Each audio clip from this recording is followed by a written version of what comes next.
E aí, meus amigos do sétimo ano, tudo bom com vocês? Sou o professor Lucas, professor de matemática, e na aula de hoje, na aula para vocês, alunos do sétimo ano das escolas da rede municipal de Teresina, nós vamos falar um pouquinho de triângulos, da rigidez do triângulo. Já imaginou uma aula de matemática sem cálculo, meu amigo? Então hoje vai ser assim. Hoje a gente vai ficar com calma, relaxado, deixar um pouquinho aí os cálculos de mão e vamos trabalhar com uma coisa do dia a dia da gente. Para que serve trabalhar com a forma geométrica triângulo? Por que ela é tão importante no dia a dia para nós, beleza? Então vamos lá.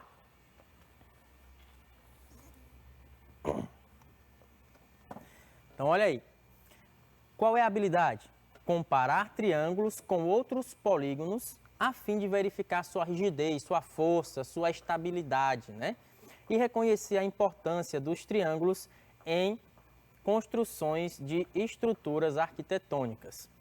Então a gente vai ver aí, estudar um pouquinho do triângulo e ver uma diferença bem significante dele com outros polígonos. O triângulo é uma figura muito importante para nós no dia a dia, para os arquitetos, para os engenheiros, para o carpinteiro, né? Por causa da sua rigidez, da sua força, da sua estabilidade e da sua inalterabilidade, tá bom? A sua forma não pode ser alterada. E a gente vai ver isso, ó. Vamos lá. Vamos pegar aqui um texto lá da Matemática e Informação Contextualizada, que ele informa bem direitinho isso para nós e a gente vai pegar aqui alguns pontos e ir explicando para vocês. Fala sobre a rigidez do triângulo. Bora lá. Olhe ao seu redor e procure identificar algumas figuras geométricas. Esse exercício poderá tornar-se até uma forma de estudo e também de descontração. Bem, pouco valeria simplesmente sair por aí olhando, né? É verdade. Mas que tal descobrirmos por que algumas formas geométricas são tão utilizadas? Ó, uma figura que é bem utilizada, né, das mais utilizadas e mais presentes do nosso ambiente, é o triângulo. Observando a imagem aí dessa ponte aí, você se lembra que ponte é essa? Você sabe que ponte é essa aí? Eu acho que você já até passou por ela. É a ponte, qual é? Chamada de ponte velha, né? Ponte metálica, aqui que pega lá do nosso rio Parnaíba, né? Então aí, nessa ponte metálica, quais são as figuras que vocês estão observando aí, pessoal? As figuras tanto no alicerce dele, que segura a ponte aí, como também aonde passam os carros, né, na sua lateral. Quais são as figuras que mais aparecem nessa ponte, feita pela essa parte metálica aí? São os triângulos. Então aí, ó, observando a imagem da ponte abaixo, percebemos a presença, dentre outras formas geométricas, do triângulo. Veja aí que esses três triângulos que estão aí, dessas cores, se sobrepõem em algumas partes dessas que seguram aí a ponte. Então veja que o triângulo é uma forma muito utilizada principalmente em construções que exigem um fortalecimento, né? Que exigem ser rígidos e ter uma segurança maior para aguentar pesos como caminhões, até trem passa nessa ponte aí. Então tem que ser uma coisa bem firme para que não possa cair e não lascar ninguém, né? Então veja que o triângulo é bastante utilizado, principalmente aí em pontes, construções como edifícios e tudo mais. Mas por que ele é tão importante assim? O triângulo, entre todos os polígonos, apresenta uma rigidez geométrica que os outros não têm. Uma vez construído, é impossível modificar a abertura de seus ângulos e construir outro triângulo. Então, o que ele está dizendo aí? Que se você pegar três medidas quaisquer, claro, obedecendo lá a existência de um triângulo, né? A regrinha de existência de um triângulo, onde dois lados somados tem sempre que ser maior do que o terceiro lado. Essa aí é a regrinha de existência de um triângulo, condição de existência de um triângulo. Então, se você pegar três tamanhos possíveis de construir um triângulo, quando você montar eles, os ângulos já vão ter lá formados, vão ter sido formados. E você não pode mais alterar esses ângulos, não.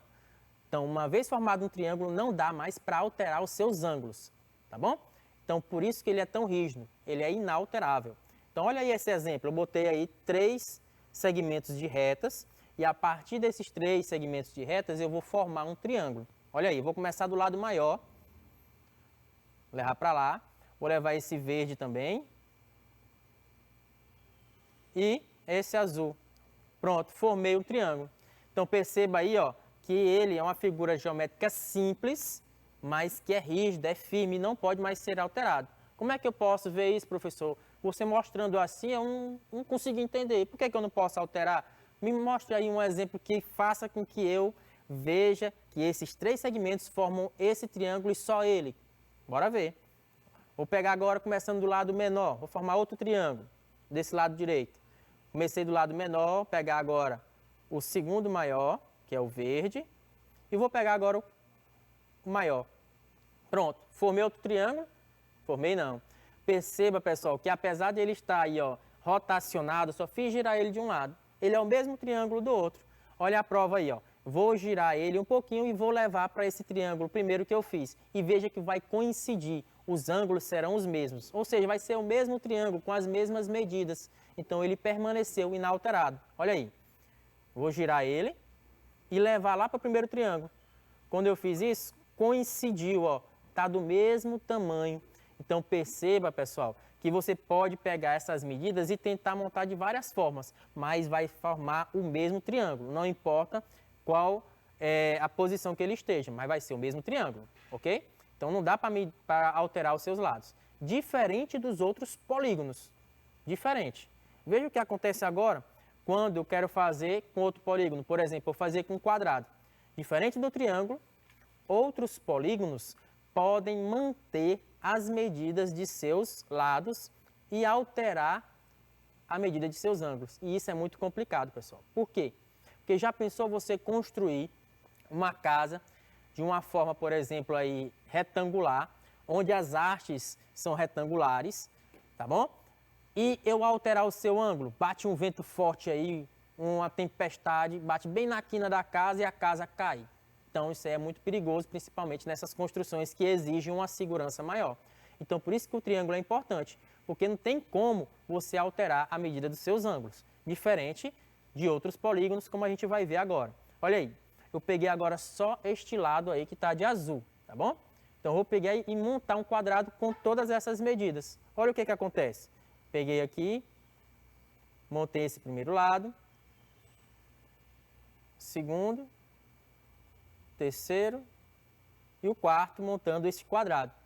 Aí você pode perguntar, professor, esse quadrado parece firme, parece que ele não pode ser alterado de maneira nenhuma, parece que só dá para fazer o quadrado aí com essas medidas. Nada disso. Olha aí esse exemplo, eu vou fazer outra figura geométrica diferente do quadrado que também pode ser feito com a medida desses lados, tá bom? Olha aí, vou pegar aqui, agora mexendo, alterando um pouquinho os ângulos. Veja que é como se eu fizesse o quê? Eu pegasse esse quadrado aqui e apertasse esse vértice. Quando eu apertar esse vértice, ele vai se achatar, esse aqui e esse, né? Ó. Se eu apertasse essas duas quinas desse quadrado, ele ia se achatar e formar esse losango que está aí do lado direito. Perceba que o tamanho dos seus lados é o mesmo tamanho do quadrado, fiz com a mesma figura. Se você está com dúvida ainda, não está acreditando do professor, bora fazer um teste aqui, ó. Vou pegar, girar esse losango, ó. Peguei o mesmo losango, girei e vou levá-lo lá para o quadrado. Quando eu faço isso, veja aqui que os lados coincidem. Esse lado aqui de baixo do quadrado coincide com o lado do losango, tem a mesma medida.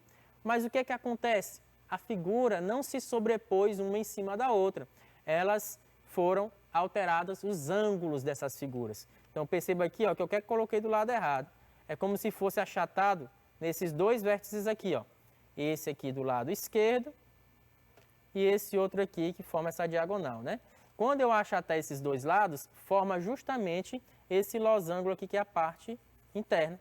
Então já imaginou uma construção que é para ser firme, inalterada, para guardar a gente, ser dessa forma aí, Deus me livre, eu vou me arrebentar, meu amigo, passando por ela ou morando embaixo de uma casa que tem um teto quadrado. Eu não quero não. Por isso, pessoal, que o teto das nossas casas é uma forma triangular.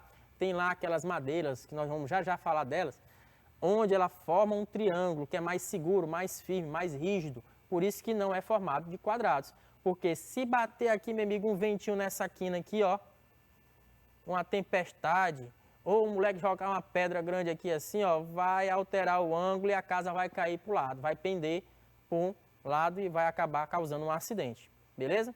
Então percebeu a importância de um triângulo, percebeu a diferença entre a rigidez do triângulo e a de outros polígonos? É mais ou menos isso. Eu fiz um exemplo aí mostrando que o quadrado pode se alterar, mas também o pentágono, hexágono e todas essas outras que não têm um triângulo sustentando elas, acontece a mesma coisa, beleza? Continuando aí com a nossa historinha. Essa propriedade do triângulo de ser inalterado tem bastante valor e é muito utilizada na carpintaria, na engenharia e na arquitetura, em especial na construção da estrutura dos telhados, conhecida como tesoura ou treliça, feita em madeira e composta de diversos ângulos. Então essa tesoura, essa treliça, se você quiser, sai assim do seu quarto, vai lá para frente da sua casa, se tiver um espaçozinho, um terraço, né? Você olha assim para o teto, você vai ver que é formado em triângulo, tem um formato de triângulo, né? E tem uma base lá, uma madeira que sustenta a casa em formato de triângulos. Se não tiver assim, tem uma treliça de ferro, onde essa treliça de ferro é formada por vários triângulos na sua parte interna, dando uma sustentabilidade maior, uma rigidez, uma força para que aquele teto se sustente, beleza? Pode cair? Pode, mas tem mesmo que ser um terremoto, um furacão bem grande para levantar até as paredes da sua casa, tá bom? Continuando, tais triângulos impedem que um ventinho qualquer abale a estrutura, podendo levar o telhado chão abaixo, o que certamente aconteceria se fosse constituída de quadriláteros, por exemplo, como eu acabei de mostrar anteriormente. Olha aí as treliças. Essas treliças aí são de ferro, né? Se você for lá na sua escola, você gosta de jogar bola, vai lá no ginásio direto, jogar aquele interclasse com seus colegas. Se você olhar lá para o teto, onde geralmente lá o pessoal chuta e a bola engancha, e os meninos sobem assim nos flandes para pegar a bola, né? Ele sobe justamente lá, ó, no teto, na treliça, para pegar aquela bola. Olha aqui, ó. Aqui nesse ginásio, pode perceber aqui, ó, que tem vários triângulos. Vou botar aqui de outra cor para você visualizar melhor. Vou botar aqui o marca-texto, ó. Aqui, ó, isso aqui é um triângulo formado na treliça, ó. Vários triângulos são apresentados aqui. E por que é feito isso?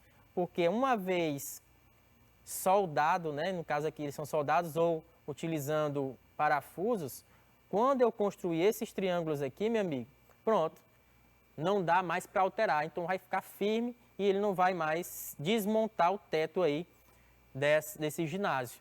Do mesmo jeito acontece com essas outras estruturas que estão aí em cima, né? Você vai lá, por exemplo, para montar uma coluna, você vai fazer os ferros, eles fazem mais ou menos isso, colocando aí as treliças, ó. Então tá aqui, ó, triângulo, outro triângulo, montando vários triângulos para dar essa rigidez aí da figura geométrica nas construções, né? Essa outra treliça aqui também tem vários triângulos formados. Essa aqui a gente vê muito em show, né? Para montar um palco. Então, são feitas essas estruturas resistentes aí para não cair com alguma resistência de outro fator externo, dando uma pressãozinha aí nesses equipamentos, né? Olha aí agora, na arquitetura e na engenharia. Então, ó, perceba aqui que nessa primeira e quarta figura nós temos aí casas onde os arquitetos projetaram em formas triangulares. Ó. Temos essa casa aqui, que tem um triângulo menor, e a casa mesmo em si é toda em triângulo, formato de triângulos. Isso aqui também, ó, formato de triângulos. O teto dessa outra casa também aqui. Então, novamente, é justamente para dar uma resistência maior. Olha essa janela aqui, como é que ela é feita, ó. Cheia de triângulos, feita aqui por um arquiteto, né? Eu acho que foi um arquiteto, um engenheiro, alguém que montou esse aqui, ou um matemático que gosta de triângulo, né? Fez essa janela, essa grade da janela em forma de triângulos. Essa outra aqui, que é muito tecnológica, né? Inovadora, toda essa casa aqui, eu não sei se eu ia querer uma casa feia desse jeito não, mas é em formato de triângulo também, ó. aqui é difícil cair essa casa desse jeito aqui assim, meu amigo. Porque depois que fincada aqui no chão, nesses pontos aqui, ó, não vai mais ser alterada a sua estrutura. Então, essa primeira e essa última aqui, ó, são os arquitetos que fazem, né, que projetam essas casas. E essas outras duas, os engenheiros projetam estruturas fortes o suficientes para aguentar, por exemplo, o telhado de certas edificações, né? Então, por exemplo, aqui, ó, vejam que nessas estruturas metálicas também aparecem vários triângulos, ó. Sempre o triângulo mostrando sua eficiência na parte de estrutura, estruturante e para dar um alicerce melhor em cada uma dessas construções, ok? Então veja aí como é bem importante para os engenheiros e arquitetos o triângulo, né? Os arquitetos, para montar toda a sua estrutura, o desenho de uma casa para que não seja apenas bonito, mas também firme. E os engenheiros fazem todos os seus cálculos sempre colocando os triângulos como suporte de alguma estrutura que tem que ser firme, tá bom? Continuando, armários, portões, andaimes e prateleiras que também possuem algum triângulo em sua estrutura têm sempre o mesmo intuito: aproveitar-se de sua rigidez para evitar deformações. Então, o que isso quer dizer, pessoal? Ó, às vezes a gente quer montar uma estrutura que não seja um triângulo. Isso é uma opção de uma pessoa, né? Que você não quer também só fazer só com triângulos na figura. Mas para ser rígido, você tem que pelo menos botar um alicerce triangular, para que ela não se modifique. Por exemplo, aqui, ó, nessa primeira figura nós temos algumas prateleiras triangulares, né? Com certeza não vão ser alteradas aí. Como ele falou aqui que tem algumas prateleiras que fazem isso, né? E aqui ao lado nós temos uma porteira lá do interior ou do sítio, de uma fazenda, onde o que acontece? Apesar essa porteira ser em formato quadrangular externamente, podia ser feito só desse jeito, né? Colocar só retângulos nessa estrutura. Mas será que ia dar uma rigidez? Claro que não. Para que seja rígido, olha o que ele disse aí, ó. Aproveitar-se de sua rigidez para evitar deformações. Da rigidez de quem? Do triângulo. Então, apesar dos portões geralmente serem retangulares, em sua estrutura, lá geralmente na diagonal, eles colocam uma haste de madeira, de ferro, seja lá do que for, para justamente dar uma sustentabilidade nesse portão ou qualquer outra estrutura. Então perceba aqui, ó, que apesar de ter várias madeiras em formato retangular aqui, tem essa base aqui de madeira, ó, essa diagonal feita aqui, justamente para formar esse triângulo e fazer com que esse portão não fique deformado. Porque já pensou, você chegar lá no seu sítio, lá no interior lá da sua família, abrir a porteira e ela se desmonta todinha. Podia nem passar um boi que levava a porteira com tudo, né? Então tem que ter esse triângulo para formar. Então perceba, pessoal, pode ir na sua casa, pode ir no vizinho, pode ir em qualquer lugar que precisa de uma segurança e veja que na estrutura tem triângulos no meio. Você pode ver até nas filmagens, né, nas câmeras, que o tripé também forma uma estrutura segura. Você não vê um tripé de uma câmera ou um tripé para colocar qualquer outra coisa, né, de 4 pés, né? Você vê com 3. Por quê? Uma parte importante desse estudo de triângulos e da rigidez é que em um plano chão, uma mesa e tudo mais, para formar um plano basta 3 pontos. 3 pontos determinam um plano. Então, se você colocar, pode fazer essa experiência na sua casa, colocar alguma coisa que tem 3 pernas, ela vai se fixar no plano. Agora, se você colocar 4, provavelmente vai ficar pensa. Tenho certeza que na sua casa você já viu aí uma cadeira ou uma mesa onde fique aí uma perna bamba, né? Fica faltando uma coisa, você tem que colocar um calço ali embaixo. Uma mesa de sinuca, por exemplo, tem aquelas pernas para a gente sempre fazer aquele ajuste. Por quê? Porque 4 já pega mais de um plano, né? E a gente tem que ficar ajustando para dar certo. Mas no triângulo não. Se você pegar 3 pernas, sempre vai dar certo para você fazer um plano. Claro, né? Obedecendo aquela condição de existência de um triângulo. Pode também ter uma perna bem pequenininha, né, que vai pender para um lado, ok? Tem que ser mais ou menos aí um tamanho suficiente para se fixar no plano. Olha aí, Você que é aventureiro, gosta de acampar ou fazer parte de um grupo escoteiro, conte aos seus colegas que descobriu o porquê do formato triangular de algumas barracas. Então tá aqui, ó, essa barraca aqui de camping, né? Veja aqui que ela é fixada no chão e a abertura dela tem um formato triangular, tanto no início como no final. Aqui, se a gente for ver essa figura geométrica, ela é um prisma de base triangular, só que ele está deitado. Então, tanto em partes planas, como também em estruturas, como também em sólidos geométricos, o triângulo faz parte para mostrar a sua rigidez e a sua força. Então, lá por exemplo, em pirâmides, os egípcios, né, já sabiam disso, faziam as pirâmides, né, para mostrar que tinha uma estrutura forte. Até hoje tem pirâmides aí existentes no nosso mundo, né? Então, veja que o triângulo sempre faz parte de estruturas rígidas e sólidas para que tenhamos mais segurança, né?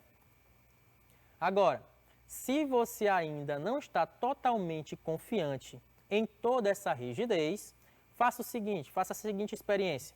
Pegue 3 palitos de sorvete ou canudinhos, que podem ser de tamanhos variados.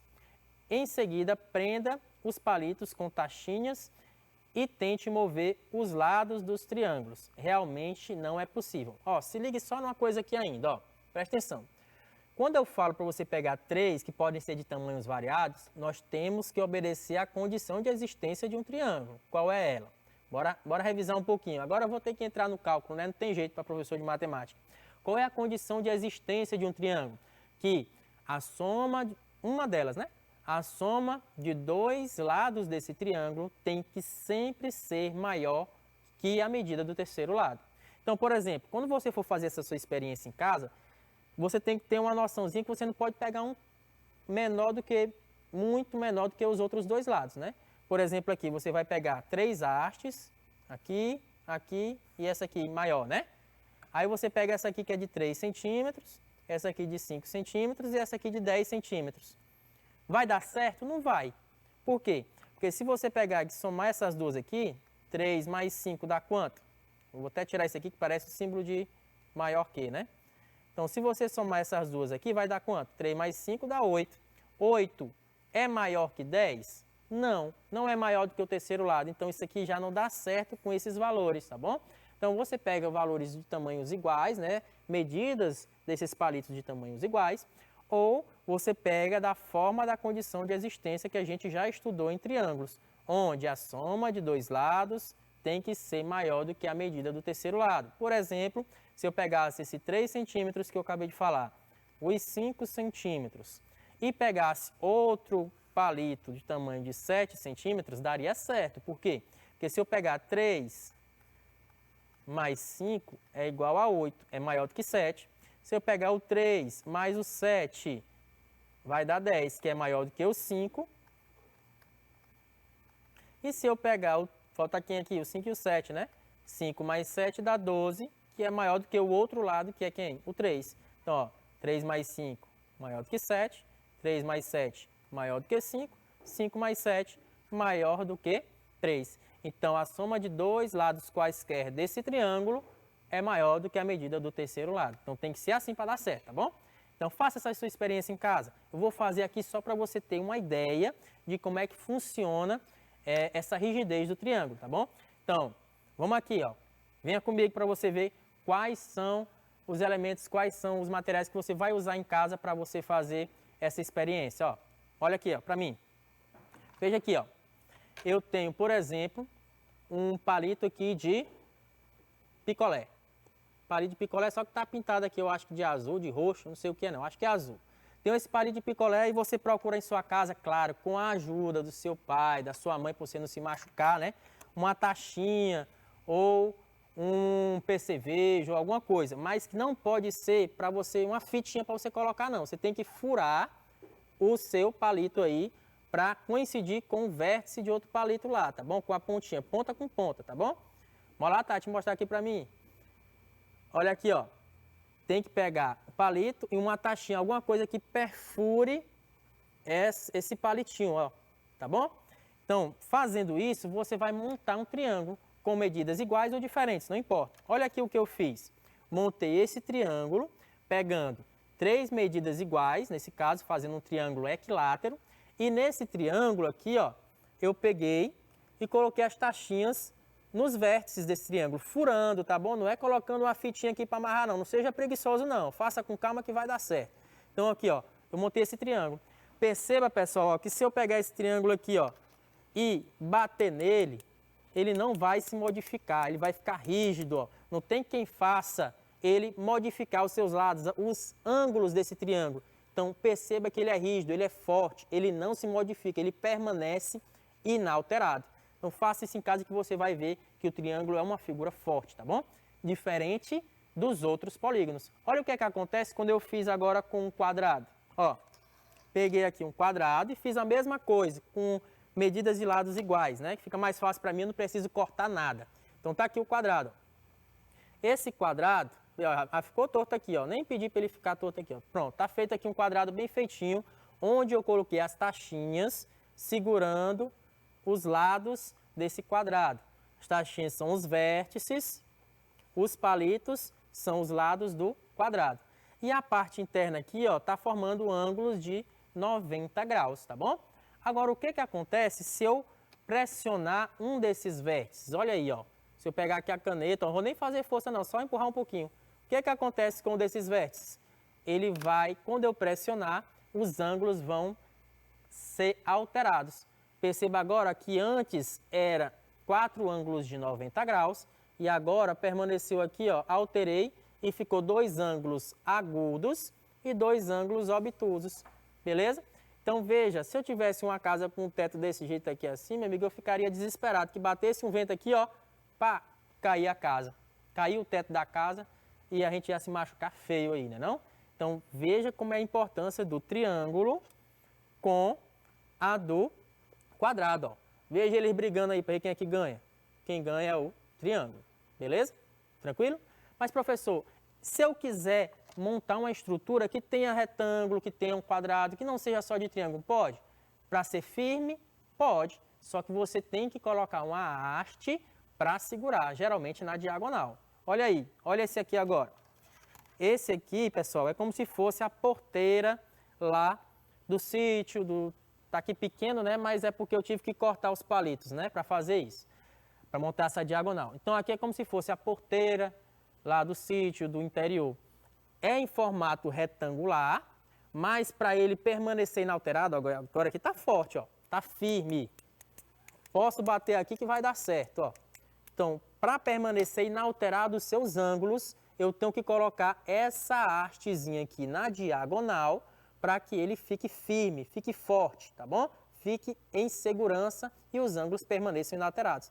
Então, perceba aí, pessoal, que agora não é mais um retângulo, né? Quando eu coloco essa haste, formam 2 triângulos aqui no seu interior. Então, eu dividi esse retângulo em 2 triângulos. Então, essa é a grande importância do triângulo, dessa figura geométrica na nossa vida.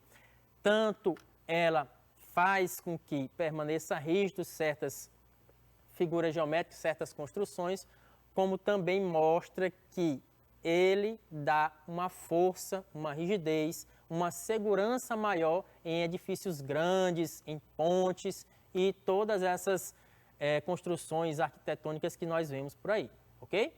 Fora também que na arte, se você for pesquisar um pouquinho, na arte e também na informática, quando a gente vai desenhar figuras que são tridimensionais, o triângulo também é muito importante. Pesquise na internet lá, triângulos em figuras tridimensionais que você vai achar eles lá bem em miniatura, ok? Então, essa foi a nossa aula de hoje, espero que você tenha entendido, espero que você tenha relaxado um pouquinho desses cálculos que nós vemos no dia a dia e perceba aqui qual é a figura mais rígida que nós temos, o triângulo, ok? Então, até mais e até a nossa próxima aula.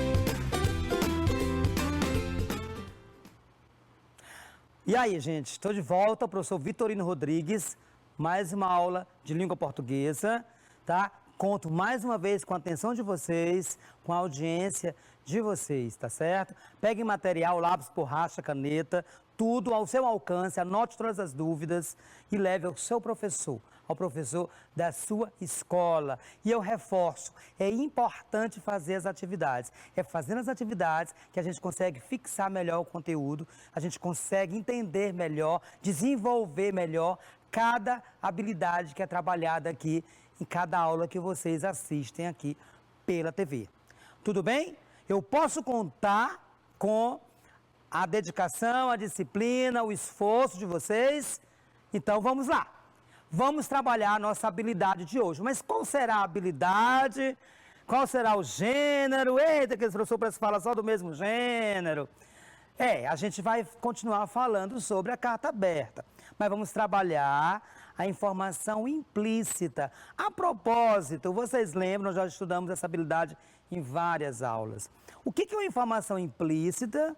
É aquela informação que está subjacente, está nas entrelinhas. É aquela informação que está ali no texto, mas ela não está de forma clara ou explícita. Eu interpreto, eu deduzo, tá? Ali de acordo com as informações que estão naquele próprio texto ou conhecimento de mundo, conhecimento prévio que eu já tenho. Tudo bom? Então vamos lá. Então, habilidade, né? Inferir informações a partir do texto, inferência local, ou de conhecimento prévio do assunto, inferência global. Ou seja, o que é esse conhecimento prévio do mundo? É aquele que eu conheço, da vida, né? Eu já vi aquilo em algum lugar, então eu deduzo, eu interpreto daquela forma, tá bom? Informação implícita, vamos trabalhar a carta aberta. A gente lembra que a carta aberta é um gênero persuasivo, argumentativo, que tem como finalidade, dentre outras coisas, pode ser fazer reivindicar, né, a solução de um problema, protestar sobre uma situação, convencer o leitor, fazer com que as pessoas mudem de opinião sobre determinado assunto, traz um interesse que é público, que é coletivo, não só individual, mas de um grupo, de uma comunidade, de um estado, enfim, e tá certo? E é público, né, uma carta pública que é publicada nos jornais, né, nos blogs, enfim, nas revistas e em espaços onde as pessoas, de um modo geral, têm acesso à leitura, tá? Bom, nós vamos trabalhar a habilidade através de questões que retornam a alguns trechos de cartas abertas já estudadas em nossas aulas anteriores, tá? Nós vamos ver algumas questões e eu gostaria muito que você fosse fazendo junto comigo, tá? Eu vou dar um tempo para vocês responderem, para que a gente possa realmente treinar, né, a habilidade. Vamos ver aqui a primeira pergunta. Não sei qual foi o motivo que te levou a ter curiosidade em ler esta carta. Talvez tenha sido o título, talvez tenha sido uma recomendação, talvez tenha sido o tédio, ou talvez tenha sido o mero acaso. De qualquer forma, confesso que não me interesso particularmente pelo caminho que percorreste até chegar aqui. Importa-me, sim, o que poderás percorrer depois desta leitura. Acho curioso falar de estudantes e de caminhos no mesmo parágrafo. Curioso, mas ao mesmo tempo inevitável. Afinal, que outra palavra é capaz de descrever estudante melhor do que viajante?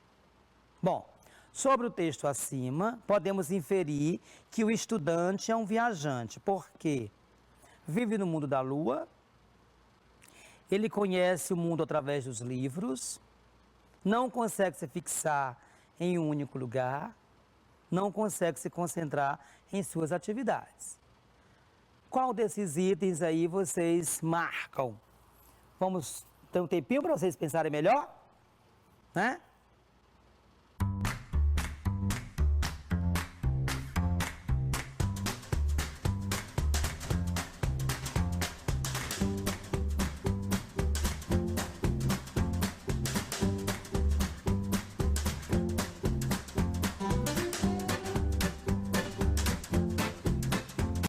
Vamos lá, vamos reler juntos, para a gente entender melhor. Não sei qual foi o motivo que te levou a ter curiosidade em ler esta carta. Talvez tenha sido o título, talvez tenha sido uma recomendação, talvez tenha sido tédio, ou talvez tenha sido um mero acaso. De qualquer forma, confesso que não me interesso particularmente pelo caminho que percorreste até chegar aqui. Importa-me, sim, o que poderás percorrer depois desta leitura. Acho curioso falar de estudantes e de caminhos no mesmo parágrafo. Curioso, mas ao mesmo tempo inevitável. Afinal, que outra palavra é capaz de descrever estudante melhor do que viajante? Por que estudante é viajante? Como é que o estudante viaja? Vocês desconfiam? Já acharam a resposta? Eu tenho certeza que sim, mas para aqueles que ainda estão na dúvida, vamos analisar os itens. Sobre o texto acima, podemos inferir que o estudante é um viajante porque vive no mundo da lua. Ora, viver no mundo da lua, isso é uma forma negativa de se falar das pessoas. E esse texto, você vê que ele é muito respeitoso em relação ao estudante. Então, ele não está dizendo aqui que ele vive no mundo da lua, vive com o corpo presente e a cabeça nas nuvens, né? Como se diz. Não fala em nenhum momento. Ele, pelo contrário, não sei qual foi o motivo. Não tem... Não tem dizendo que ele está... Pelo contrário, ele diz que essa pessoa quer alguma coisa. Ele disse que não quer saber o caminho que percorreu até chegar aqui, importa o caminho que vai percorrer depois dessa leitura. Então, ele está constatando que o estudante está junto com ele, lendo junto com ele. Então, não é no mundo da lua. Ele está concentrado aqui, diante dessa situação, na perspectiva do escritor está. Ele conhece o mundo através dos livros, opa, aí eu posso viajar, né? Tenho certeza que vocês já viajaram através das leituras que vocês fizeram, não já? Eu desconfio, então, que pode ser a letra B. Aí eu viajo sem sair do lugar. E é muito bom, né? Quando a gente consegue ler aquelas histórias que nos transportam para outros lugares, outros países, outros tempos, né? Vamos ver os outros itens.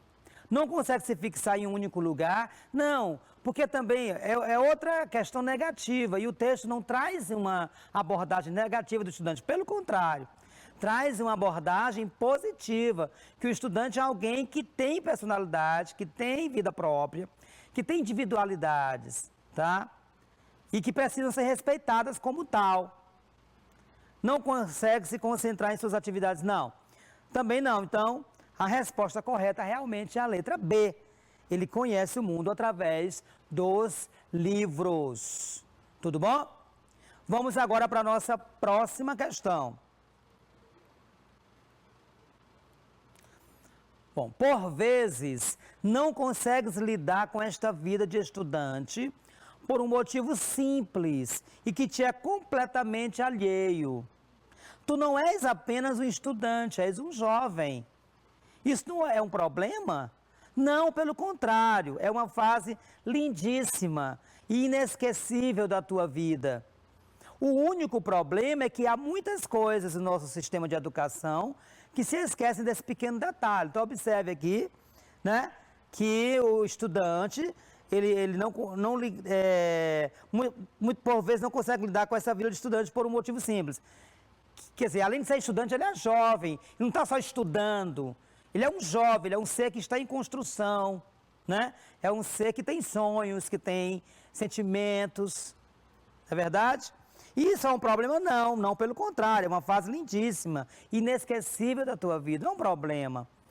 O único problema é que há muitas coisas no nosso sistema de educação que se esquece desse pequeno detalhe, ou seja, trata o estudante apenas como estudante, como se fosse apenas aquele ser que vai para a escola, pega o caderno, estuda, assiste aula, faz atividade, volta, ou seja, não considera que aquele estudante é um jovem, ele é um ser que tem vida, que tem sentimentos. Bom, pela leitura do trecho acima, deduz-se que ser jovem é ser um problema, o estudante não conhece os seus próprios problemas, o estudante é completamente alheio à realidade que o circunda, o sistema de educação não se interessa pela vida própria da fase estudante, jovem, mas apenas com os conteúdos, ou seja, né, com o aluno ali na sala de aula, tá certo? Já mataram a charada, né? Eu tenho certeza que já. Mas mesmo assim eu vou dar aqui uns 10 segundinhos para vocês confirmarem, reavaliarem algumas alternativas e eu volto já para comentar.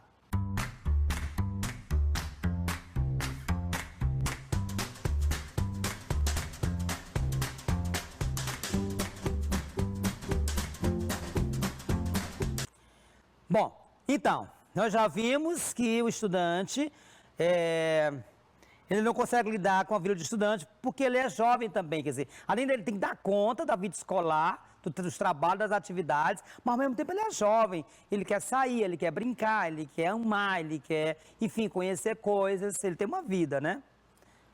Isso é um problema? Não, pelo contrário, é uma fase lindíssima e inesquecível. O único problema é que há muitas coisas no nosso sistema de educação que se esquece desse pequeno detalhe. Então vamos lá. Pela leitura do trecho acima, deduz-se que ser jovem é ser um problema. Está dizendo, não é ser um problema. Pelo contrário, é isso que ele diz, ó.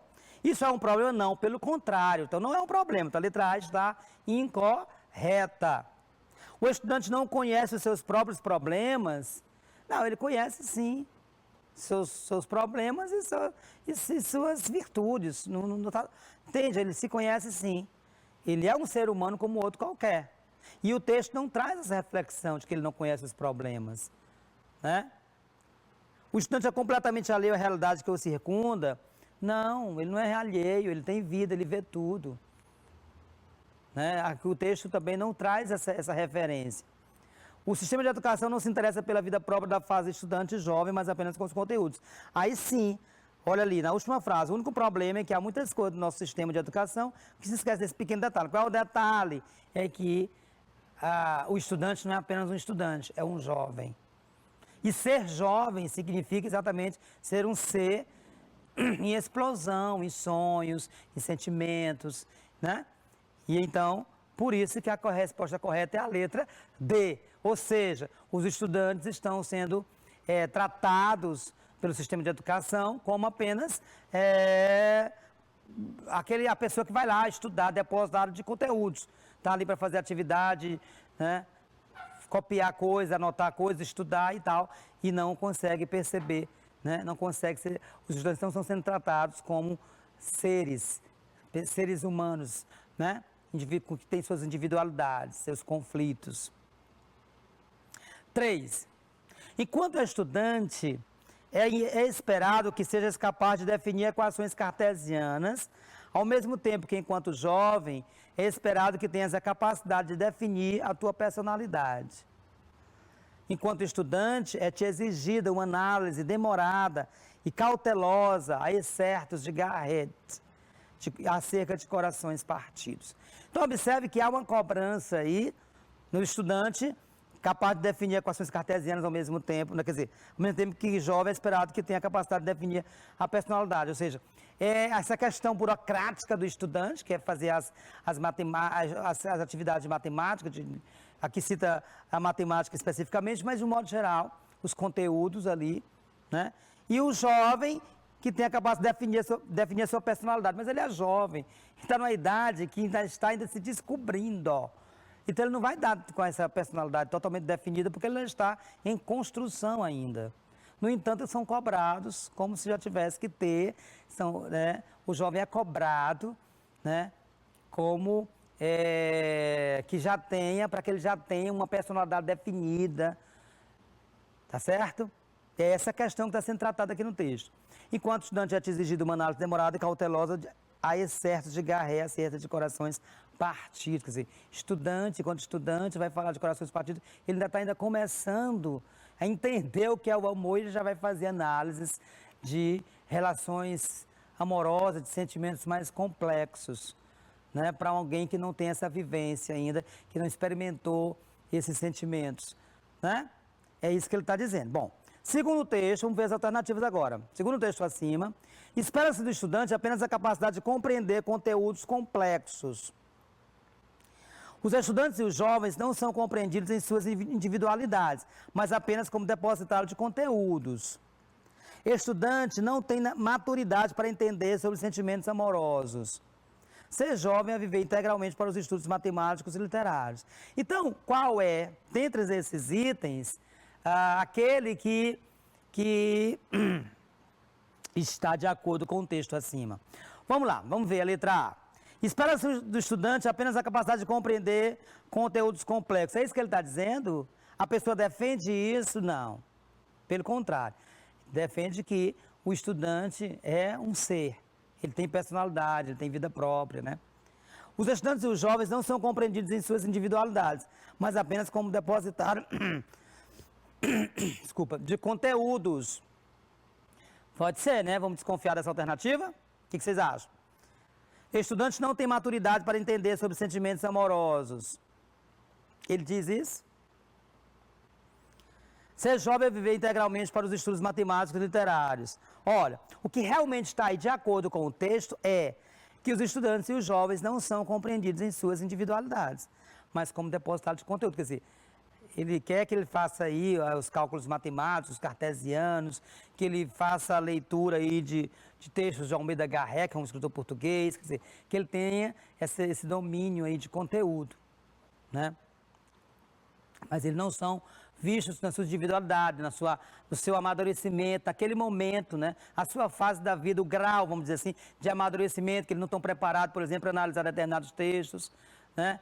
Para determinadas vivências, que eles também têm outros conflitos que envolvem ali a vida deles e que eles não são apenas um profissional, vamos dizer assim, que chega ali para estudar, uma maquinazinha que chega ali para assistir aula, vai para casa, estuda, faz atividade, volta para casa. Não, ele tem vida, né? Tem individualidade. Bom, mas enquanto jovens só querem uma pequena oportunidade para poder olhar para ele e compreender como funciona não só o mundo exterior, como também o mundo interior, que tem vindo a florescer dentro de ti de forma tão bonita e inexplicável. Compreenderam aí? Enquanto os jovens só querem uma pequena oportunidade para poder olhar para ele e compreender como funciona. Não só o mundo exterior, como também o mundo interior, que tem vindo a florescer dentro de ti de forma tão bonita e inexplicável, que é exatamente o que eu falei ainda há pouco. Quer dizer, e muitas vezes, na maioria das vezes, os estudantes são vistos apenas como, operários do estudo do conhecimento e não exatamente esse aqui, o mundo interior que tem vindo a florescer dentro de ti de forma tão bonita e inexplicável, ou seja, não é considerada essa parte aí, que é exatamente o que eu chamei das individualidades, né? Bom, infere-se pela leitura do trecho acima que o jovem não quer saber de outra coisa que não seja se divertir, vive inteiramente fora da realidade, voltado para o seu próprio mundo, está preparado para compreender o seu próprio mundo e o mundo exterior, faltando-lhe apenas um voto de confiança, vive em constante desassossego por não conseguir compreender a si próprio.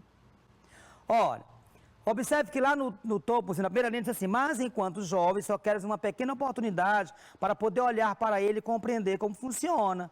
Não só o mundo exterior, como o mundo interior. Então, assim, ele está pronto para isso, para dialogar com o mundo exterior e com o mundo interior. Agora, as pessoas, de um modo geral, a sociedade de um modo geral, é que não entende isso e não dá essa oportunidade.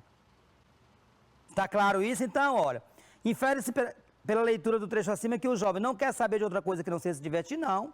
Pelo contrário, ele está disposto, está pronto ali.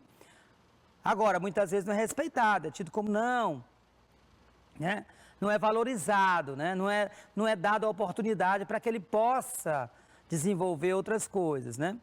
Vive inteiramente fora da realidade, voltado para o seu próprio mundo? Não. Não está dizendo isso. Pelo contrário, diz que ele quer uma pequena oportunidade, está só na espera de uma oportunidade para poder olhar, né? E compreender como funciona o mundo exterior e o próprio mundo interior, né? Está preparado para compreender o seu próprio mundo e o mundo exterior, faltando-lhe apenas um voto de confiança. Aí tem a ver, né? Só que é uma oportunidade para poder olhar para ele e compreender como funciona, não só o mundo exterior, como também o mundo interior, que tem vindo a florescer dentro de ti de forma tão bonita e inexplicável. Então, a letra C é a letra correta, mas vamos ver a letra D. Vive em constante desassossego por não conseguir compreender a si próprio. Não. Realmente ele está ali, ele está preparado, ele está à espera de uma oportunidade, para que ele possa, sim, compreender o mundo e compreender a si próprio. Bom, quinta questão. O teu problema é pura e simplesmente achares que tens um problema. Olha que coisa, né? Ultrapassado esse obstáculo e aceites os teus limites, serás capaz de ir muito mais além do que julgavas conseguir.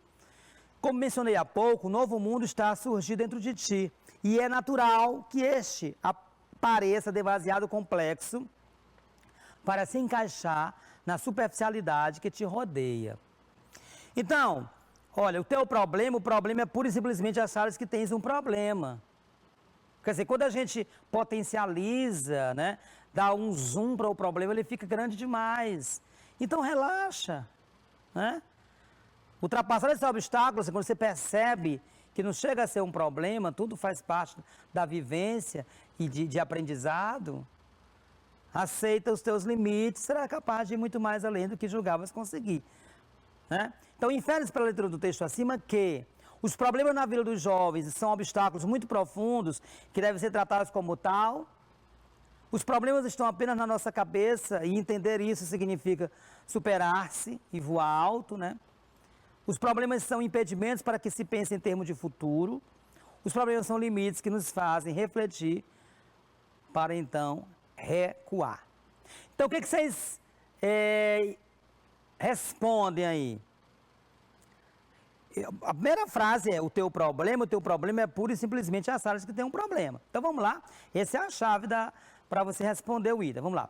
Letra A: os problemas na vida dos jovens são obstáculos muito profundos que devem ser tratados como tal. Não, ele diz que o problema é achar que tem um problema, então não é profundo, não é nada grandioso assim de fato. Apenas na nossa cabeça, mas não é de verdade de fato. E quando a gente entende isso, a gente, né, consegue, né, viver melhor. Os problemas estão apenas na nossa cabeça e entender isso significa superar-se e voar alto. Desconfio que essa é a resposta correta. Quando ele diz o teu problema é pura e simplesmente achares que tem um problema, é isso, tá? Só aqui na minha cabeça, mas não é um problema real. Né? E que se a gente começa a encarar isso de frente, a gente dá uma minimizada nele, bota ele no lugar dele, esse problema, e a gente consegue, sim, prosseguir, voar alto. Vamos ver os outros itens. Os problemas são impedimentos para que se pense em termos de futuro? Não. Não fala isso. E lá na frente, ele vai exatamente contestar isso, que na verdade os problemas são obstáculos necessários que a gente passe até para a gente poder amadurecer e construir o futuro. Os problemas são limites que nos fazem refletir para então recuar? Não, recuar não, é voar alto, é seguir, é a letra B. Os problemas estão apenas na nossa cabeça e entender isso significa superar-se e voar alto. Vamos aqui, sexta questão.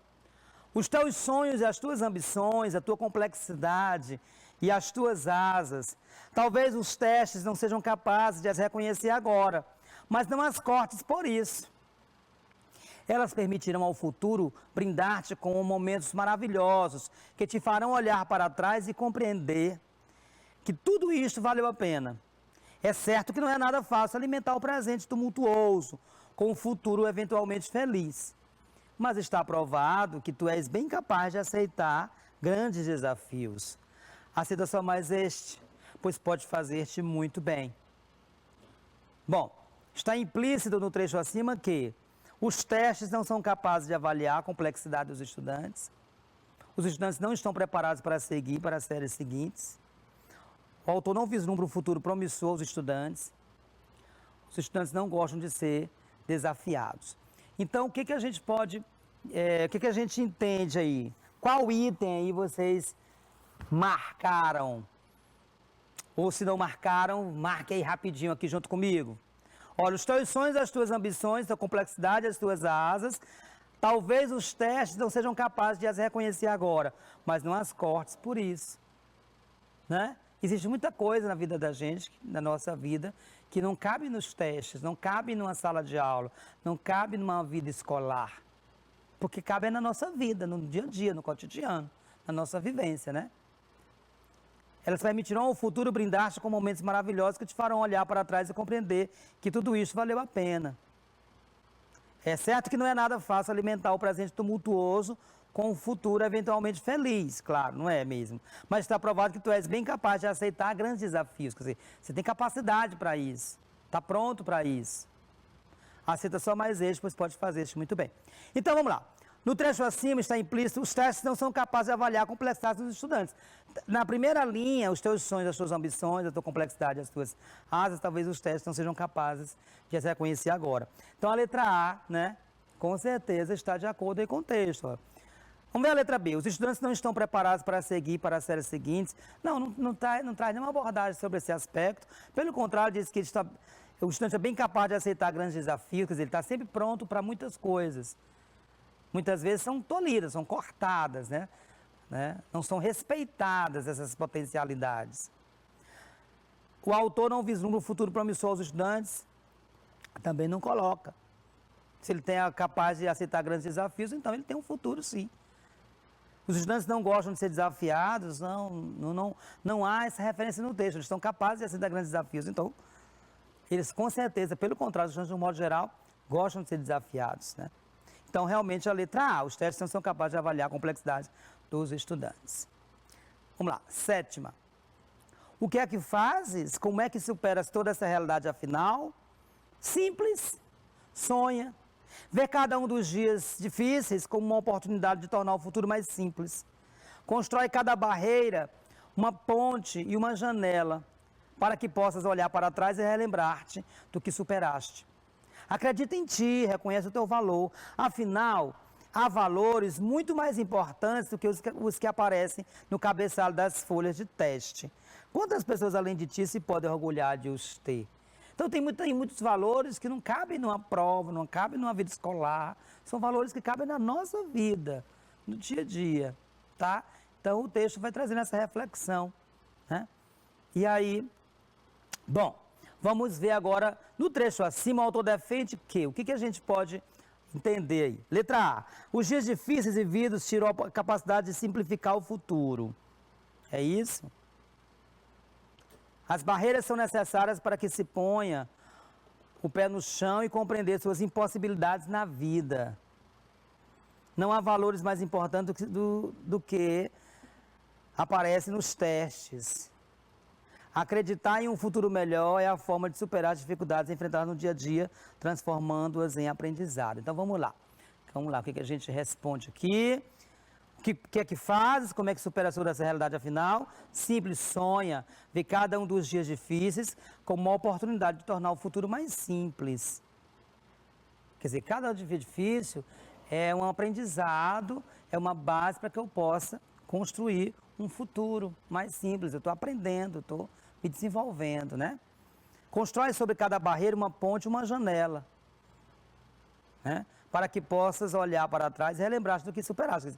Cada impedimento ali é um aprendizado, ali é um trampolim, é uma possibilidade de eu voar, de eu seguir, de eu me superar. Acredita em ti e reconhece o teu valor, afinal, há valores muito mais importantes do que os que aparecem no cabeçalho das folhas de teste, claro.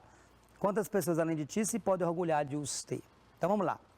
No trecho acima, o autor defende que os dias difíceis vividos tiram a capacidade de simplificar o futuro. Não, ele diz pelo contrário. Os dias difíceis são a oportunidade de tornar o futuro mais simples. Não, letra A está errada.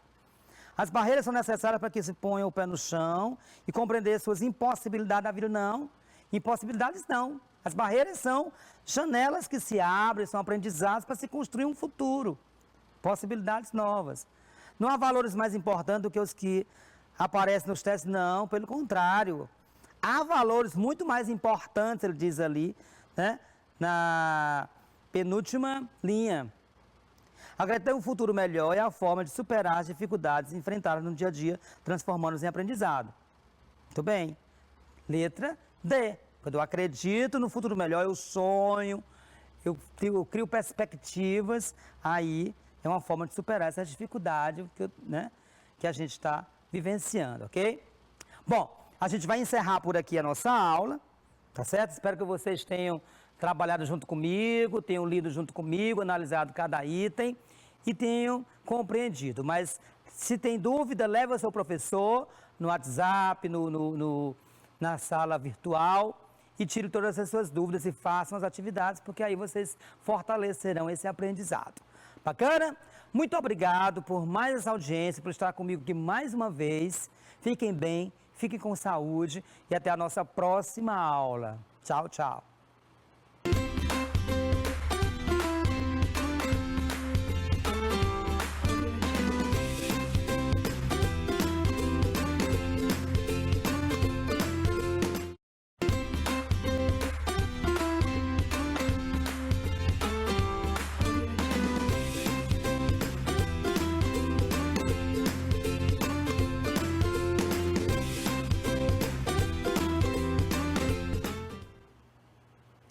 Olá pessoal, eu sou o professor Cleiton Halley, sejam todos bem-vindos a mais uma aula de Geografia, certo? Então hoje a gente vai trabalhar o conteúdo dos tipos de vegetação e eu queria destacar aqui um abraço a todos vocês, em especial para os meus alunos lá da Escola Municipal, professor Ofélio Leitão, tá bem? Então vamos lá começar a nossa aula.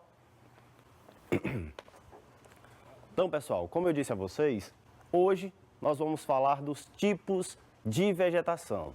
Quando nós falamos dos tipos de vegetação, primeiro é interessante lembrar que o Brasil é um país com dimensões continentais, tamanho bastante considerável, marcado por estar localizado com a maior parte do seu território na zona intertropical, ou seja, entre os trópicos de Câncer e o trópico de Capricórnio. Lembrando que o Brasil é cortado ao norte pela linha do Equador e ao sul pelo trópico de Capricórnio. Essas características de elevada temperatura fazem com que a gente tenha um clima quente e, em grande parte do nosso território, um clima úmido.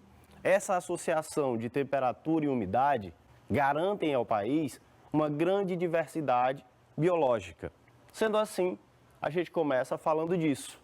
O Brasil possui uma grande diversidade de ecossistemas. E o que vem a ser um ecossistema? Termina sendo um conjunto integrado de fauna e flora relacionado às características físicas, naturais daquele espaço. Principalmente clima e temperatura, o solo influencia, a rede hidrográfica. Então, todo um conjunto de elementos termina sendo responsável por influenciar na diversidade de ecossistemas que a gente termina tendo dentro de um dado território. Então, quase todo o seu território está situado na zona tropical. O Brasil tem apenas algo em torno de 8% do seu território localizado fora dessa zona intertropical ou tropical, que é a porção mais ao sul, que fica abaixo da linha do Trópico de Capricórnio. Como nós temos a maior parte do território localizado na zona intertropical, a consequência direta disso é um conjunto de temperaturas elevadas e isso resulta também em grande umidade. Essa interação de elementos, umidade e temperatura, resulta em uma grande variedade de ecossistemas. Por isso, nosso país recebe grande quantidade de calor durante todo o ano, o que favorece essa grande biodiversidade. A gente vai ter no território brasileiro áreas de floresta, áreas de cerrado, caatinga, mata de pinhais, áreas de pradarias. Então, a diversidade biológica é bastante significativa, resultado principalmente dessa tropicalidade, que garante elevada temperatura e umidade. Lembrando que nós não podemos esquecer de associar também a rica rede hidrográfica, nós não podemos esquecer de associar os tipos de solo e as formas de relevo. Tudo isso influencia, de alguma forma, a diversidade biológica, a variedade de ecossistemas que nós temos no Brasil. Sendo assim, a gente tem aqui alguns mapas ilustrativos para vocês, onde nós conseguimos observar aqui a variedade de vegetação existente no nosso território, certo? Cleiton, mas aqui eu consigo identificar de cara quem é quem? Olha, a gente consegue ver em verde mais escuro áreas de floresta. Nós temos mais ao centro áreas de cerrado, temos faixas de caatinga. Ao sul, nós terminamos tendo o contexto de pradarias, campos. Mas, para facilitar um pouco a vida de vocês, a gente utiliza mais este mapa aqui, que já vem com tudo basicamente destacado. Onde nós vamos ter floresta, onde nós vamos ter cerrado, pantanal, caatinga, tudo destacado. Aqui eu coloquei o mapa que representa os principais ecossistemas do Brasil. Detalhe, em muitos materiais eles aparecem com o termo biomas. O que é um bioma? É um conjunto de ecossistemas com características semelhantes. Então é sempre interessante lembrar, nós temos aqui em verde a floresta amazônica, nós temos aqui mais ao centro o cerrado brasileiro, que é uma vegetação de savana.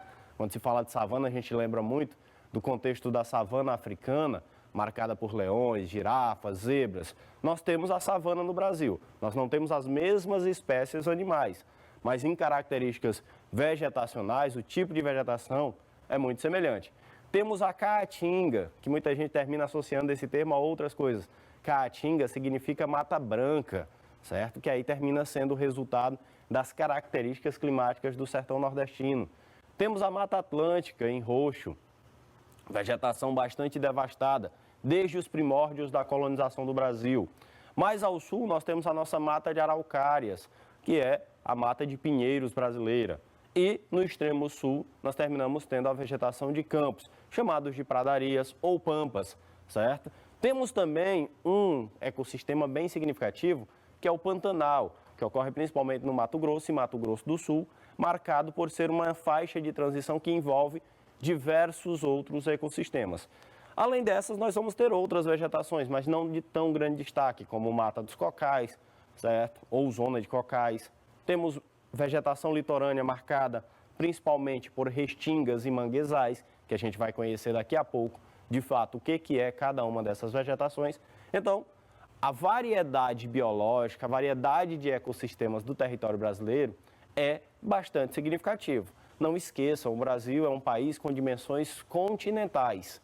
E essas dimensões continentais influem, de certa forma, nessa variedade natural, certo? Então, a gente começa agora conhecendo um pouquinho de cada um desses ecossistemas brasileiros. Primeiro, a gente fala do maior, a floresta amazônica, maior floresta equatorial do planeta. Detalhe, não é exclusivamente localizada em território brasileiro, mas a maior parte desta floresta está localizada no nosso território. Estende-se além do território nacional e aí você vai ter a chamada Amazônia Internacional. No Brasil é estabelecida uma lei que garante o perímetro da nossa Amazônia, chamada de Amazônia Legal, que corresponde basicamente a toda a região norte, mais uma parte do Mato Grosso, partes do estado do Maranhão, garantindo a ela uma grande extensão em todo o nosso território nacional. Apresenta chuvas frequentes e abundantes. Uma das grandes características da região de floresta amazônica é exatamente isso. O grande volume de chuvas é a região do planeta com o maior volume de chuvas que nós temos. Por que isso acontece? Nós temos aí uma faixa próxima à linha do Equador, temperaturas elevadas, uma rica rede hidrográfica associada a uma densa vegetação, uma densa floresta.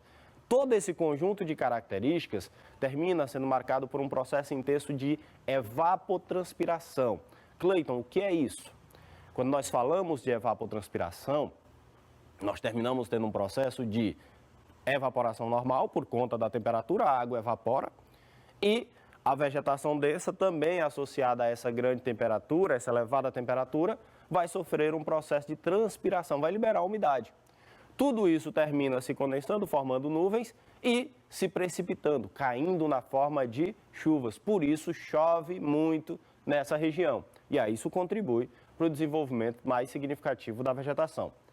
Apresenta uma flora exuberante e é habitada por inúmeras espécies de animais. Quando nós falamos desse ecossistema, desse bioma, nós terminamos tendo um dos biomas considerados como o de maior biodiversidade do planeta. Por quê?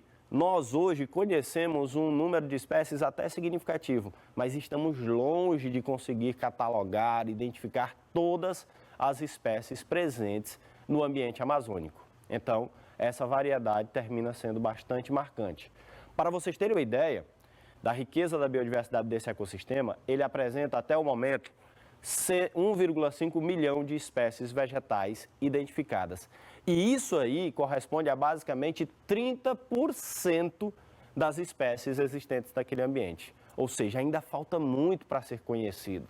E aí a gente termina tendo destaque aqui um pouco para a paisagem amazônica, várias espécies animais e vegetais. Detalhe, a floresta amazônica ela é marcada por estratos. O que é isso?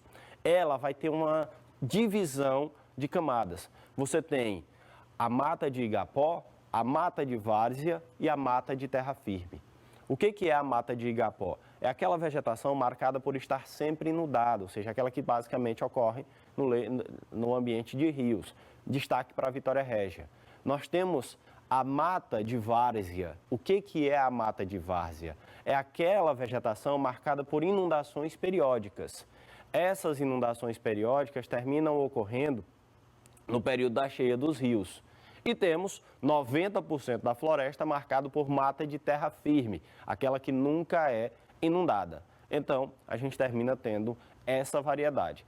Só que quando nós falamos dessa floresta, é interessante lembrar dessa imagem também. O desmatamento pelo qual esse ambiente vem sendo marcado nas últimas décadas. A gente tem visto muito se falar nas televisões, nos diversos canais e telejornais, que a floresta amazônica está sendo desmatada para a expansão da agropecuária, da mineração, da extração ilegal de madeira. Tudo isso gera impactos bastante significativos. Porque se vocês lembrarem, eu falei que ela é marcada por chuvas abundantes. Essas chuvas abundantes resultam do processo de evapotranspiração. A floresta é grande responsável por esse processo. Se eu desmato a floresta, eu comprometo todo esse processo de chuvas. E detalhe, as chuvas que ocorrem não são marcadas, as chuvas que resultam, melhor dizendo, desse processo de evapotranspiração não são significativas só na Amazônia, se deslocam para outras regiões do país também. E aí a gente pode estar gerando problemas de seca em outras regiões do Brasil por consequência disso. Então a preocupação com o ambiente amazônico, ela é bem significativa. Então temos sim que tomar bastante cuidado. O outro que a gente destaca é a Mata Atlântica. A Mata Atlântica, como eu disse a vocês agora há pouco, termina sendo o bioma, o ecossistema brasileiro mais devastado. Para vocês terem ideia, hoje resta algo em torno entre 4% e 7% dessa vegetação original. Só que o que aconteceu para a Mata Atlântica ter todo esse processo? A gente vai já conhecer. Primeiro, esse ecossistema estende-se do Rio Grande do Norte até o sul do país. Apresenta árvores altas e vegetação densa com pouco espaço vazio. Todo esse conjunto de elementos foi bastante significativo ao longo de todo o processo de ocupação. Primeiro, essa faixa do Rio Grande do Norte até o sul do Brasil corresponde à faixa de continuidade litorânea. É a vegetação próxima ao litoral. Essa vegetação foi por onde se iniciou o processo de ocupação do Brasil, com a extração do pau-brasil, por exemplo. Depois vem o desenvolvimento do cultivo de cana-de-açúcar. Mais tarde nós vamos ter o cultivo de café também nesse ambiente. E o processo de ocupação, para vocês terem ideia, 75% da população brasileira ocupa essa faixa de Mata Atlântica. Então você termina tendo uma densidade demográfica bastante significativa. E isso resulta em um intenso grau de desmatamento, de devastação. E aí a gente termina tendo impactos bem significativos. É uma das áreas de maior biodiversidade de seres vivos do planeta. A floresta de Mata Atlântica, ela é uma floresta tropical. Ela tem muitos elementos semelhantes ao contexto da floresta amazônica. Então, ela é rica em biodiversidade. Mas o que a gente está fazendo com essa biodiversidade? Devastando, degradando. E aí eu coloquei aqui para vocês um exposto de como se dá, de como era a vegetação original lá no início da nossa colonização, em 1500, observa aqui, e como a gente tem ela nas últimas décadas. Aqui a gente tem dados de 2007. Grande parte do que ainda resta preservado está em parques, em unidades de conservação, que impedem todo esse contexto de desmatamento. Então, é algo bastante preocupante. Um dos ecossistemas de maior biodiversidade do planeta, nós degradamos de forma bastante significativa. Então, há necessidade de se ter uma preocupação bastante significativa com a Mata Atlântica. Certo? Agora a gente chega à Mata dos Pinhais. A Mata dos Pinhais, ela também pode ser chamada, vocês vão encontrar em vários materiais, ela sendo chamada de Mata de Araucárias, certo? Essa Mata de Araucárias, ela é característica do sul do Brasil, porque essas espécies são mais adaptadas, no contexto brasileiro, ao clima subtropical. E a gente só encontra esse clima no Brasil na porção mais ao sul. Então eu coloquei aqui para vocês algumas características desse ecossistema. Situa-se na região de clima subtropical, como eu falei para vocês, abaixo da linha do Trópico de Capricórnio, no sul do Brasil, marcada por temperaturas mais baixas, lembrando, tem-se aí as 4 estações do ano bem definidas, e aí vai se desenvolver essa vegetação. Entre outros tipos de árvores, abriga o pinheiro, também conhecido como araucária, que é a vegetação característica da Mata dos Pinhais. Aqui eu coloquei para vocês uma araucária para que vocês possam conhecer.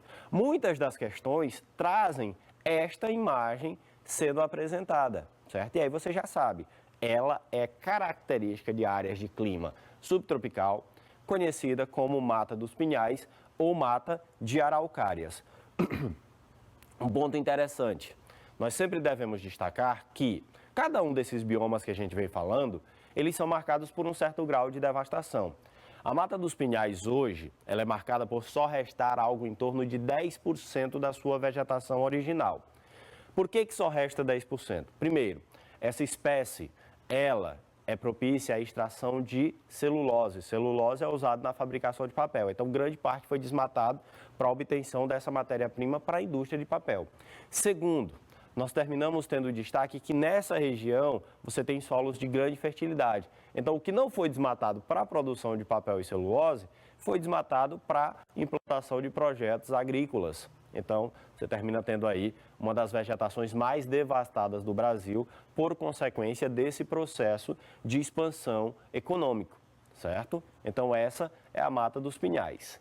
A outra vegetação que a gente fala agora é o cerrado. O cerrado, até bem pouco tempo, até a década de 60, para ser mais exato, era praticamente ocupado por pecuária, para criação de gado. Só que o que acontece? O cerrado, ele terminou passando por um processo associado às novas tecnologias agrícolas que marcou esse ambiente pela expansão econômica da soja, do cultivo de grãos. E aí, o cerrado passou por uma transformação bastante significativa. Ele ocorre principalmente no centro-oeste brasileiro. O que acontece? Quando nós falamos do cerrado, ele se destaca nos estados do Mato Grosso do Sul, Goiás, mas também apresenta manchas nos estados de Minas Gerais, por exemplo. Aqui no Piauí, o sul do Piauí, nós temos a ocorrência de cerrados, o sul do Maranhão, faixas do estado do Tocantins, a parte oeste da Bahia. Todos esses ambientes são marcados pelo cerrado. E aí, como eu disse, a gente não tinha uma utilização tão significativa do cerrado até a década de 60. Só que o que acontece? Lá no sul do Brasil, nas zonas de pradarias e mata de araucária, se iniciou o cultivo de soja. A soja buscou se expandir para outras áreas, mas no cerrado nós terminamos tendo um solo marcado por ser ácido. Esse solo ele tem um nome específico, ele é chamado de latossolo amarelo. E aí, por meio do processo de calagem do solo, a gente terminou tendo uma expansão da sojicultura por esse ambiente.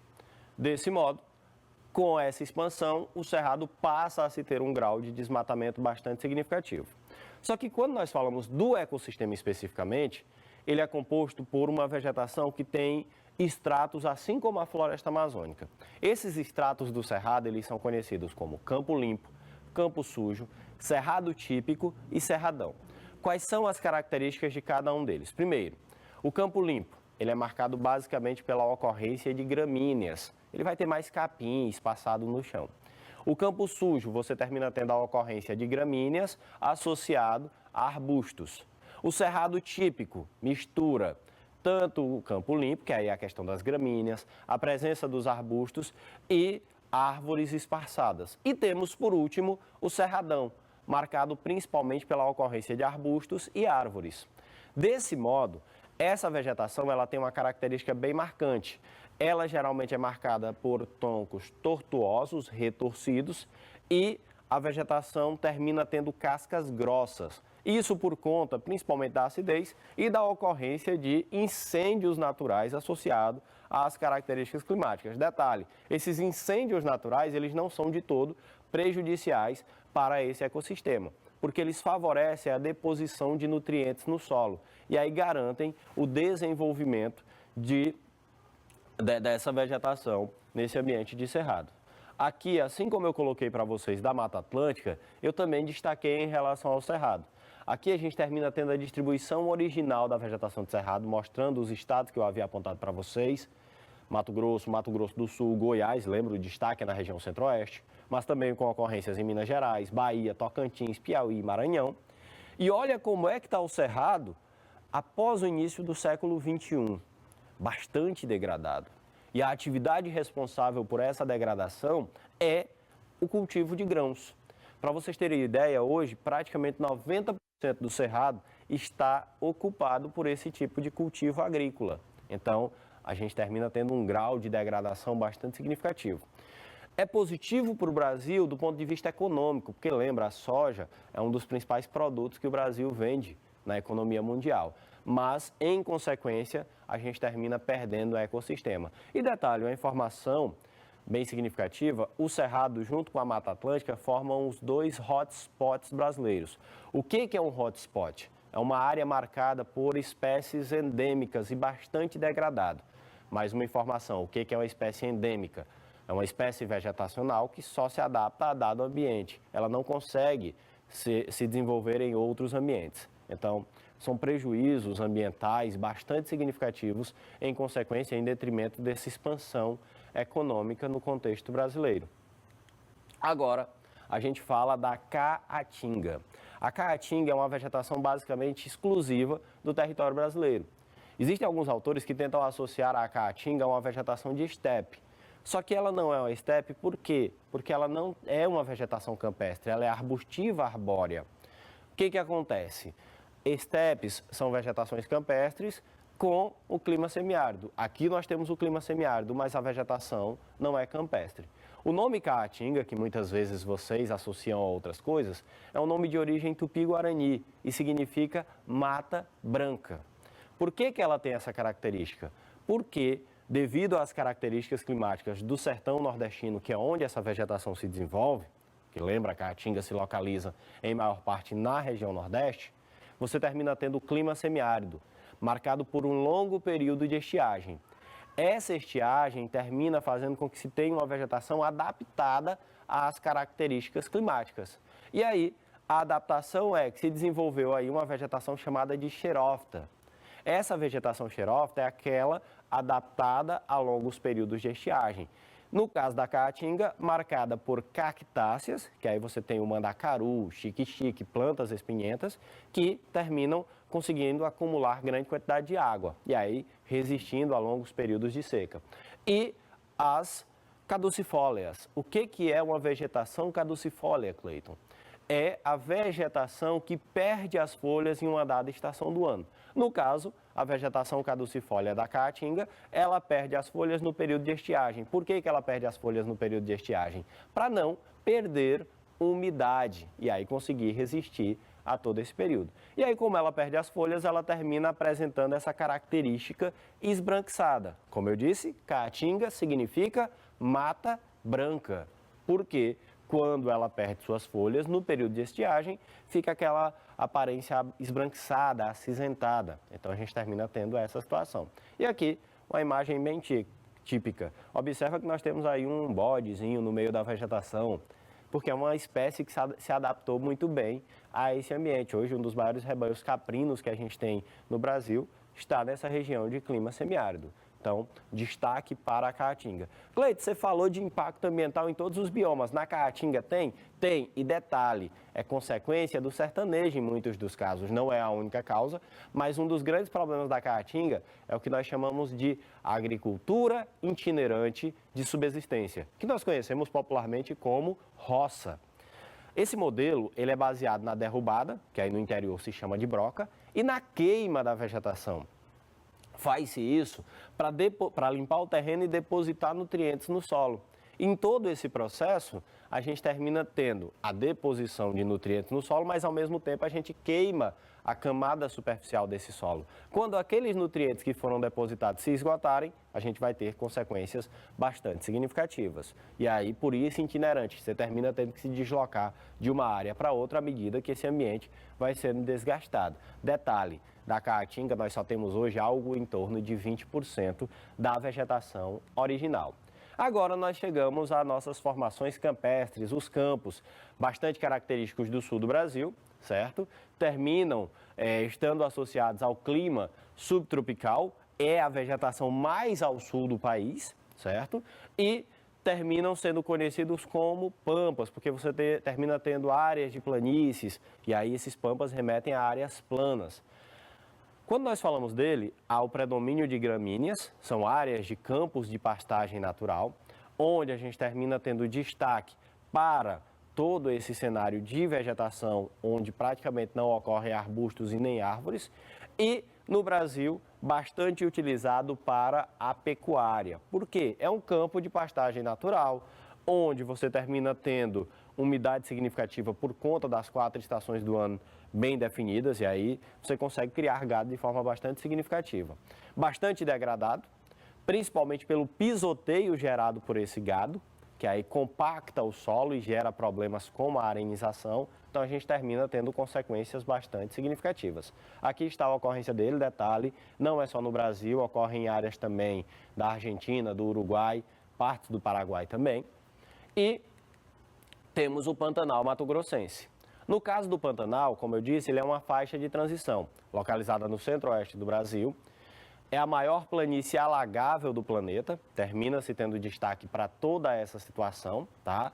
Cheias resultantes da cheia do Rio Paraguai, que aí gera a inundação desse ambiente. Possui espantosos índices de biodiversidade animal, até porque mistura vários ecossistemas dentro dele. Você tem aí presença de Mata Atlântica, faixas de cerrado, manchas de floresta amazônica. Então, tudo isso gera uma diferenciação bem significativa e influencia na biodiversidade do ambiente. São algo em torno de 140 mil quilômetros quadrados só em território brasileiro. E aí, aqui está uma imagem da planície inundável, alagável, do Pantanal mato-grossense. Foi marcado no início desse ano por grandes problemas associados principalmente às queimadas. E aí a gente perde biodiversidade com isso. O outro ecossistema que a gente termina tendo é o que é conhecido como vegetação litorânea. No Brasil a gente destaca duas, as restingas e os manguezais. O que são as restingas? É típica do litoral brasileiro. Os seres que habitam esse ecossistema vivem em solos arenosos ricos em sais. Detalhe, esse ambiente ele termina sendo marcado pelo contexto aí de que é formado por dunas, com a vegetação adaptada a esse ambiente arenoso, muito característico. Quem conhece o nosso litoral piauiense, há muito a ocorrência de restingas. O outro que a gente vai ter de destaque são os manguezais, onde se faz a cata do caranguejo. Desenvolve-se principalmente no estuário e na foz de rios em contato com a água do mar, porque aí você tem esse ambiente salinizado. E termina tendo solos lodosos e ricos em nutrientes. Detalhe, são verdadeiros berçários da vida marinha, e aí você termina tendo uma rica biodiversidade nesse ambiente. Aqui algumas imagens para a gente poder identificar cada um deles, tá? E aí, para finalizar, eu coloquei uma única questão para a aula de hoje. Vamos ver a questão. Leia atentamente o texto abaixo e observe o mapa posteriormente. De forma geral, trata-se de uma forma vegetal constituída de vegetação rasteira, arbustiva e arbórea, apresenta árvores esparçadas de pequeno porte, com troncos retorcidos. Olha os troncos retorcidos aí, a gente só viu em um. Caules e galhos de cascas grossas e raízes profundas que buscam água no subsolo. Suas espécies suportam períodos de secas prolongadas. Detalhe, para facilitar nosso entendimento, foi colocado aqui um conjunto de informações. Respectivamente, o nome da formação vegetal descrita no texto e o número correspondente a ele no mapa são... Observa que nós falamos de cascas grossas e troncos tortuosos. O único ecossistema que nós vimos que fala disso aí é o cerrado, que nós localizamos no mapa pelo número 4.